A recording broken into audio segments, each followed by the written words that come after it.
There's just something about levels involving water that makes many a gamer go, ugh. In fact, we've actually given you the 10 worst.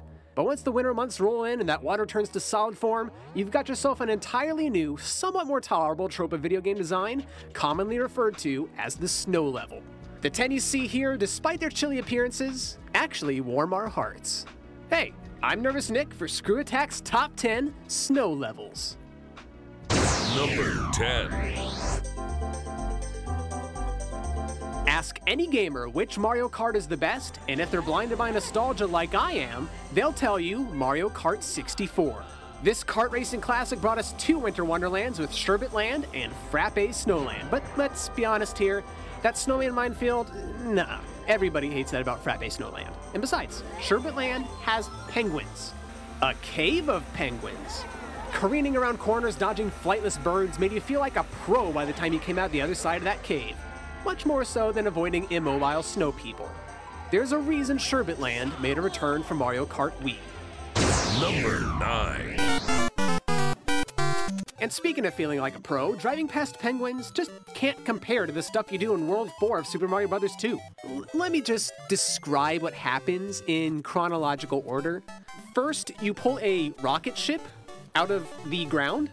That's it. I could just stop right there. World 4 would be plenty justified for number 9. But then you go into Matrix dodge an onslaught of bees armed with forks. Does it stop there? No. Another rocket ship out of the ground, and there are now whales with vegetables growing out of their backs. Super Mario Bros. 2.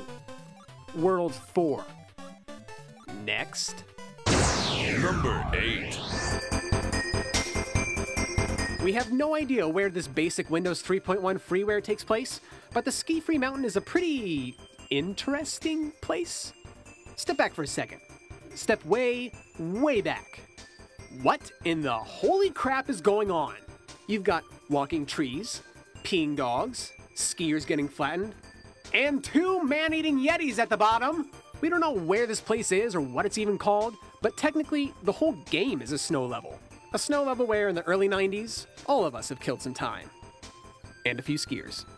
Number 7. Leave it to Sonic the Hedgehog to start a level with a bang.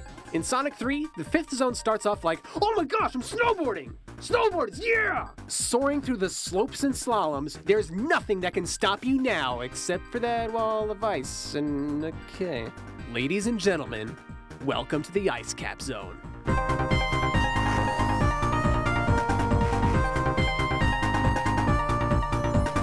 Home of swingy platforms, robot penguins, iceberg surfing, and some of the best music in all of Sonic history. Number 6. TMNT 2 for NES, as you may know, was a port of the 1989 arcade classic. But it was inferior in every single way due to technological restrictions. To compensate, Konami opted to give gamers 2 levels the arcade version never got. A really long and annoying dojo level, and of course, a snow level. Scene 3 featured the worst hailstorm you can possibly imagine, foot soldiers who have successfully weaponized snowballs, and robot snowmen with heat-seeking missiles. But the coolest thing about it was that it acted like an extra subplot of the Turtles' adventure, which was exclusive to the NES, by the way, in which you save New York from this massive snowstorm. And how do you do it? By fighting a polar bear greaser at the end. How else?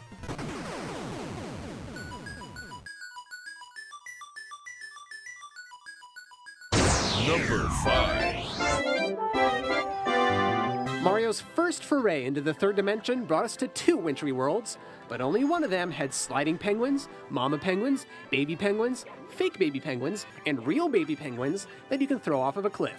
Plus, it's a good location for doing the Green Demon Challenge. Activate the chasing one up, get all 8 red coins and a star before the mushroom gets you. Over a decade and a half later, it's one of the best reasons to revisit the mountain. Number 4. Oh, but Mario 64 doesn't know crap about mountains compared to the Elder Scrolls. And I'm not talking about that mountain. Keep moving. Bingo. The almighty Throat of the World.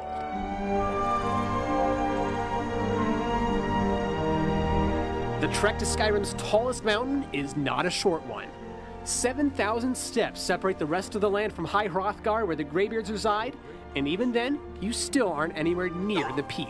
Fight through the harsh winds and the aggressive wildlife, and you just might survive long enough to find yourself standing in the presence of the dragons atop the highest point not just in Skyrim, but in all of Tamriel.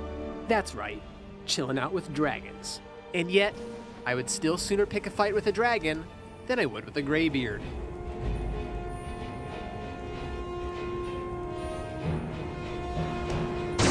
Number 3.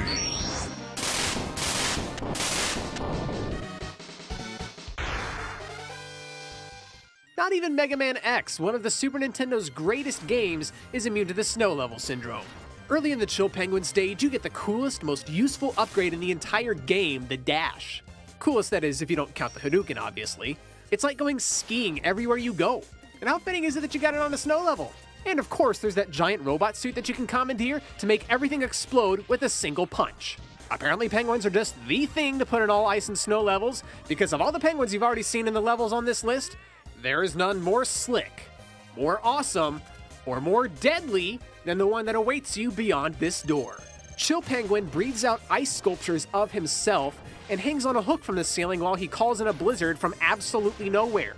Plus, when you beat him, he gives you a shotgun that shoots balls of ice so you can take the snow to every level. Just awesome. Number 2. You don't want to do this, Freeze. You don't have to play Batman Arkham City for too long before you're tasked with finding the coldest point in town, and you all know exactly who that leads you to. Victor Freeze. After you're forced to help him get his suit and freeze ray back, of course there's only one thing that's about to happen. An all-out battle with one of the game's most powerful adversaries. Mr. Freeze at his most powerful forces you to think, to get creative. This guy learns from every hit he takes and eliminates every method of attacking you use on him. Surprise him from the floor vents below? Nuh-uh, not happening again. For once, Batman is the one in the most danger. For this reason, it was one of the most memorable boss battles in the entire game. There's only one snow level that can top any of those, but before we get there, let's do a recap. Number 10, Sherbet Land. Number 9, World 4 from Mario 2. Number 8, Ski Free Mountain. Number 7, Ice Cap Zone. Number 6, the NES exclusive Scene 3. Number 5, Cool Cool Mountain. Number 4, The Throat of the World.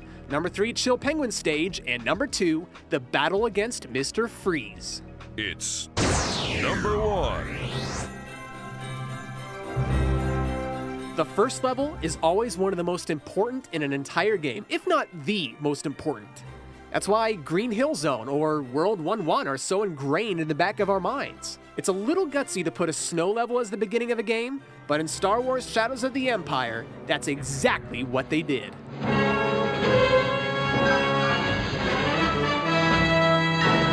Piloting a snowspeeder with the actual orchestral soundtrack hyping you up, you join the fight against the Empire, taking out drones, AT-STs, and oh my gosh, I get to tie up the AT-AT walkers just like the movie!